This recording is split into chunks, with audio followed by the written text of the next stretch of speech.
Ya Allah, Ya Rahman, Ya Rahim, Ya Malik, Ya Quddus. Assalamualaikum warahmatullahi wabarakatuh.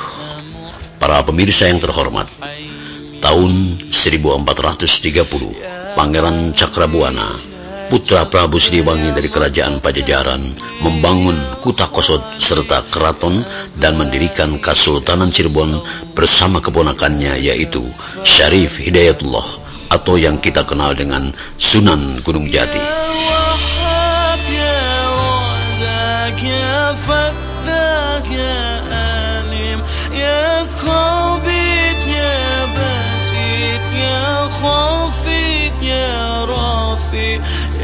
Kemudian pada tahun Saka 1451 atau bertepatan dengan 1529 Masehi, dengan Chandra Sangkala Tunggal Tata Gunaningwong membangun di sebelahnya Keraton Pakungwati, yang semua ini menjadi Keraton Kasepuhan Cirebon pada saat ini dengan luas 25 hektar.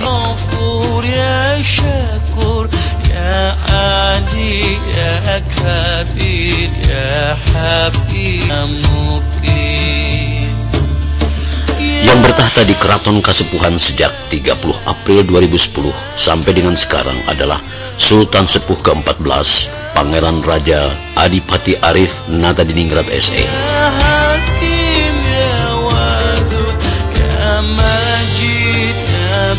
Ya, pertama tentunya kita bersyukur bahwa kita sebagai manusia diciptakan oleh Allah ini kan berbeda-beda, ya. Ada multi etnis, multi budaya, multi agama dan lain sebagainya. Tetapi kita satu, yaitu ciptaan Allah. Nah, tentunya kita mengharapkan bagaimana ukhuwah insaniyah sebagai manusia kita persatukan, bahwa kita sebagai manusia ini harus saling mencintai, harus saling menghormati, harus saling damai, tidak ada sekat-sekat dan tidak ada perbedaan. Nah, ini kita harapkan tentunya potensi ini kita persatukan gitu. Kita ketahui bahwa di era demokrasi, di era partai, yang justru itu sekarang ini mensekat-sekat kita semuanya. Apalagi dengan kalau misalnya sudah menjelang pemilu misalnya, ini terasa sekali sekat-sekat ini. Ada kelompok partai ini, kelompok partai ini, dan lain sebagainya. Nah, inilah saya kira bagaimana kami di sini di Keraton untuk menghilangkan sekat itu.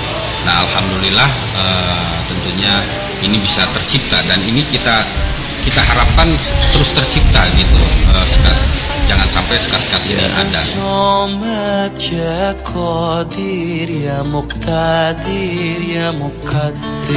Keraton Kasepuhan Cirebon sekarang menjadi pusat syiar Islam, pusat budaya Cirebon, pusat seni budaya Cirebon, dan objek pariwisata.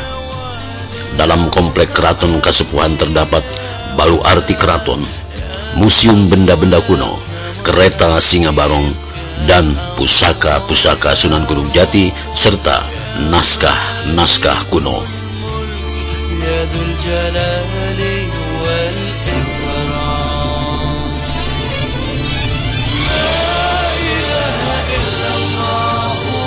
Jadi puncak kekuasaan, puncak kebutuhan di Cirebon dan Nusantara. Sekarang saatnya potensi keraton kita gali sehingga bermanfaat bagi masyarakat, bermanfaat bagi Nusantara. Sekarang saatnya, selama ini agak dilupakan. Ya Ghani, Ya Mughni, Ya Mani, Ya Taghar, Ya Nafi, Ya Nur, Ya Hadi, Ya Badi, Ya Baki, Ya Waris, Ya Rasid, Ya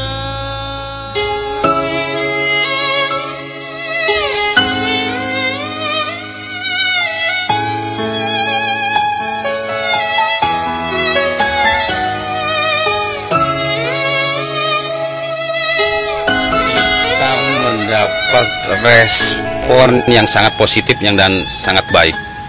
Hampir 100% itu para alim ulama, para kiai dari pesantren itu welcome. Satu itu.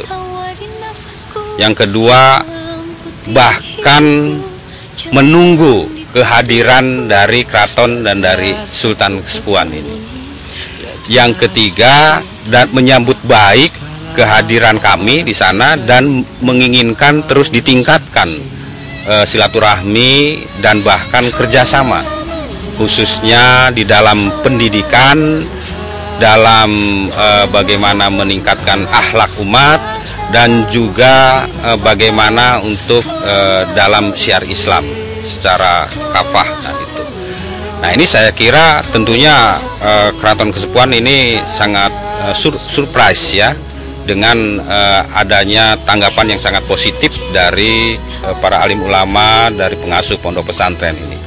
Nah tentunya kita insya Allah dengan segala kekurangan kami gitu yang ada di keraton, tentunya akan memfollow up gitu.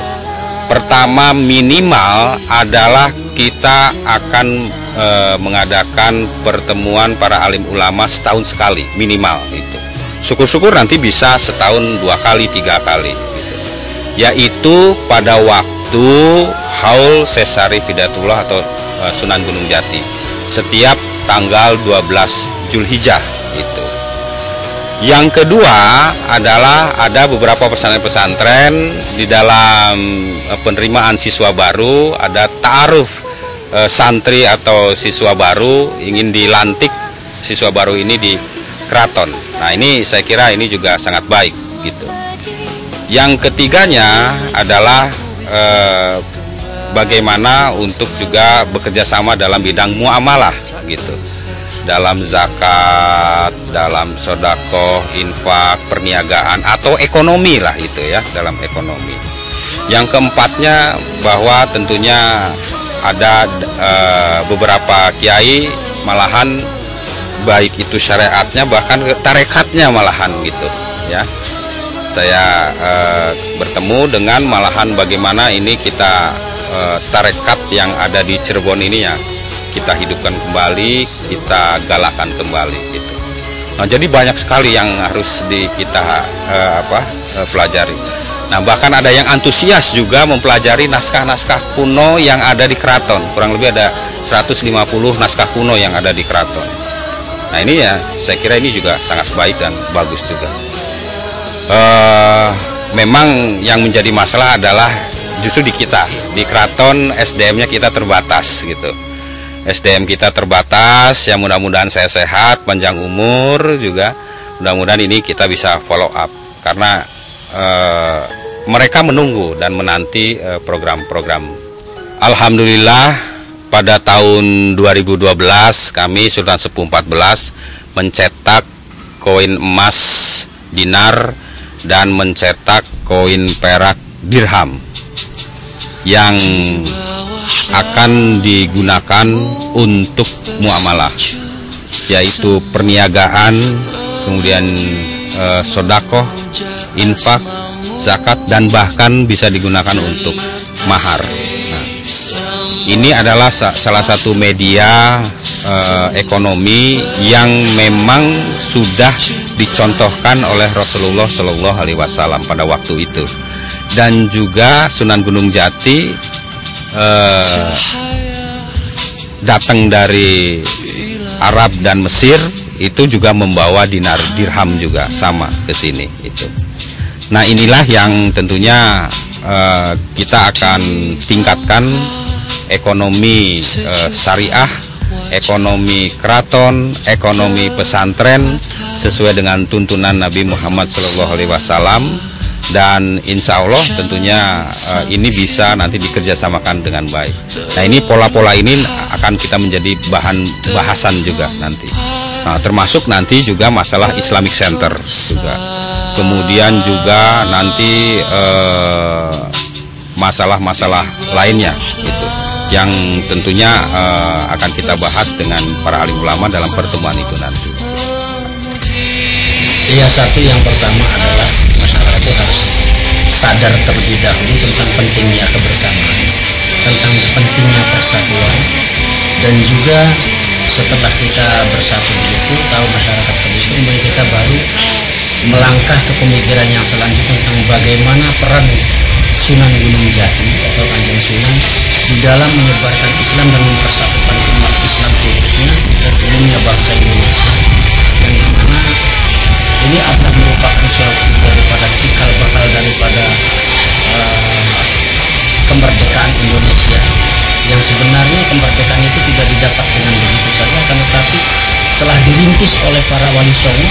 Di antara rintisan yang pertama itu pembentukan tentang masalah kesatuan dan persatuan umat Islam itu sendiri, sehingga tugas bangsa Indonesia ini sebenarnya tinggal mengisi dan meneruskan saja, meneruskan dengan mengingat kembali dan mengamalkan ajaran-ajaran wali songo untuk bersama-sama menempatkan katakanlah menempatkan keraton pada posisinya yang tidak seperti sekarang hanya sebagai suatu simbol saja, akan tetapi sebagai suatu bukan hanya simbol, tapi jauh lebih daripada itu, sebagai